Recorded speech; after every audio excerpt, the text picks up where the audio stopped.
Hello students, today I will explain the chapter number 1 of subject moral. So let's start. Chapter 1 Paid in full.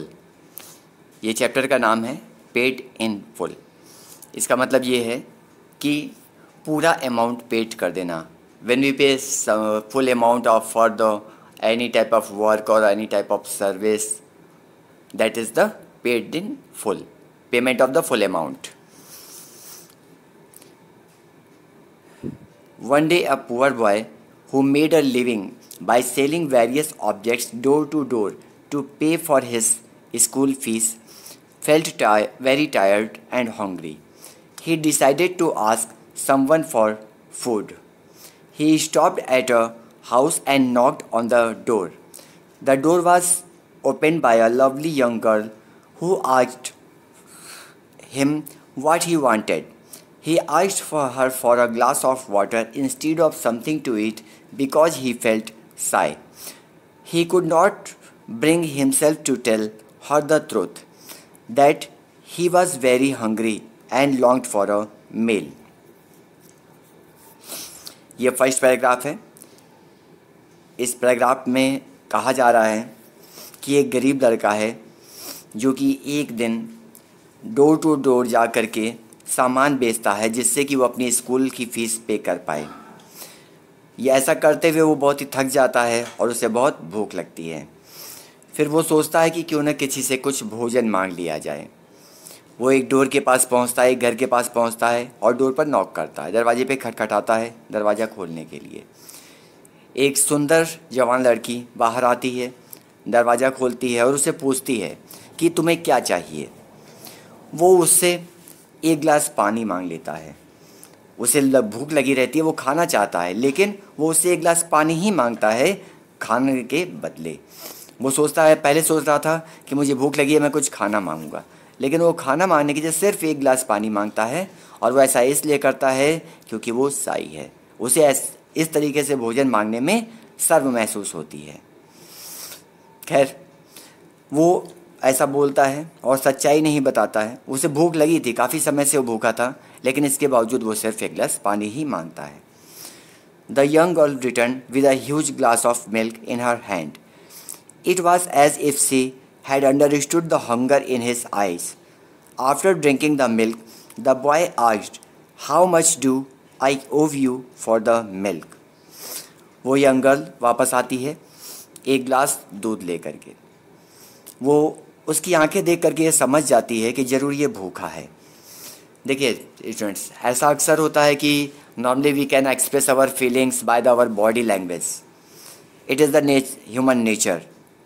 ये हमारा प्रवृत्ति है, मानव प्रवृत्ति है कि हम जो कुछ भी कहना चाहते हैं वो कुछ अपनी बॉडी लैंग्वेज से एक्सप्रेस कर देते हैं।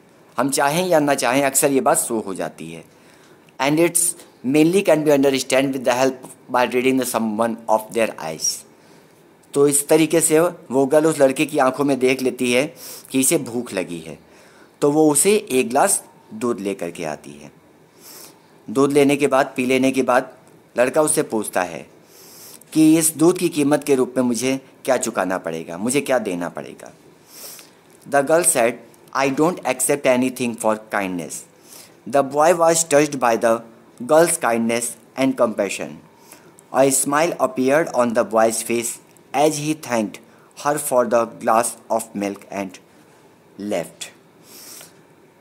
जब वो लड़का उससे पूछता है कि मुझे इसके बदले क्या देना होगा, तो वो गर्ल उससे कहती है कि मैं दयालुता के लिए कुछ भी नहीं ले सकती. It is also the nature of the human being. If you are helping the someone, we normally don't want to take anything against of it. जब भी हम किसी की मदद करते हैं तो उसके बदले हम कुछ चाहें, ये ज़रूरी नहीं है, और ऐसा ही होना भी चाहिए। यही मानवता की निशानी है। हमेशा मदद कीजिए, लेकिन बदले में कुछ पाने की उम्मीद मत रखिए। तो ऐसा ही उस गर्ल ने भी कहा। उसकी ये बात उस बॉय को बहुत अच्छी लगी। वो बहुत ही खुश हुआ और उसे धन्यवाद देते हुए वहाँ से लौट गया।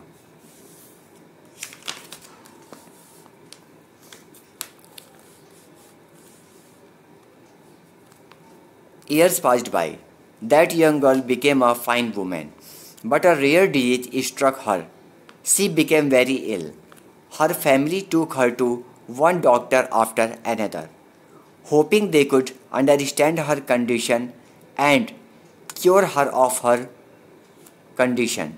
As many experienced doctors could not make her better, she was shifted to a big hospital so that her condition could be understood. इस तरह से कई साल बीत गए। बहुत साल बाद वो यंग गर्ल अब एक बड़ी औरत, एक महिला बन चुकी थी, लेकिन उसे एक ऐसी बीमारी लग जाती है जो नॉर्मली लोगों को नहीं होती है, जिसे कह सकते हैं काफ़ी घातक या अननोन बीमारी हो, जिससे वो काफ़ी बीमार हो जाती है। उसे एक के बाद दूसरे डॉक्टर्स के पास उसके फैमिली मेम्बर्स ले जाते हैं, इस उम्मीद में कि शायद कोई इसकी समस्या को समझ ले और वो ठीक हो जाए, लेकिन ऐसा होता नहीं है। तो फाइनली वो उस महिला को एक बड़े हॉस्पिटल में ले जाते हैं, जिससे कि उसकी स्थिति को वहाँ के डॉक्टर्स समझ सकें। Doctor Kevin, a renowned specialist, was called in by the hospital to examine her. As he entered her room, doctor Kevin immediately recognized who she was. It was someone he had met a long time ago, many years ago, when she was young and healthy and full of life. Doctor Kevin, जो एक काफ़ी जाना माना specialist था, एक अच्छा doctor था, उसको बुलाया जाता है उस हॉस्पिटल में उस महिला को देखने के लिए। जैसे ही वो उस महिला के कमरे में जाता है, वो उसे देखते ही पहचान लेता है कि वो कौन थी। ये वही थी जो बहुत साल पहले जिससे वो मिला था, बहुत साल पहले जब वो यंग गर्ल थी, स्वस्थ थी और अच्छा जीवन जी रही थी। He worked night and day to understand her rare condition and provide her with the best treatment. उसने रात दिन एक कर दिया ये समझने के लिए कि उसकी बीमारी का पता चल सके और वो उसका इलाज कर सके। It was not easy to carry on when everyone else had given up, but the doctor was determined to do the very best of her. At last, he won over the disease and the woman was completely cured. उसने रात दिन एक कर दिया ये समझने के लिए कि उसको क्या बीमारी है, ताकि वो उसको सही कर सके। ये काम इतना आसान नहीं था, ये बहुत मुश्किल था, क्योंकि बाकी सारे डॉक्टर ऐसा करने से पीछे हट चुके थे। उन्हें लग रहा था कि अब कुछ नहीं हो सकता, लेकिन इस डॉक्टर ने, डॉक्टर केविन ने पूरी जान लगा दी ये समझने के लिए कि उसे क्या हुआ है, और फाइनली उसने उसकी बीमारी का पता लगा लिया और उसका पूरी तरह से इलाज किया और वो महिला ठीक हो गई। Though she was overjoyed, the woman was anxious that the hospital bill would be too high, much more than she could afford to pay. Her treatment had been long and all her resources had been exhausted.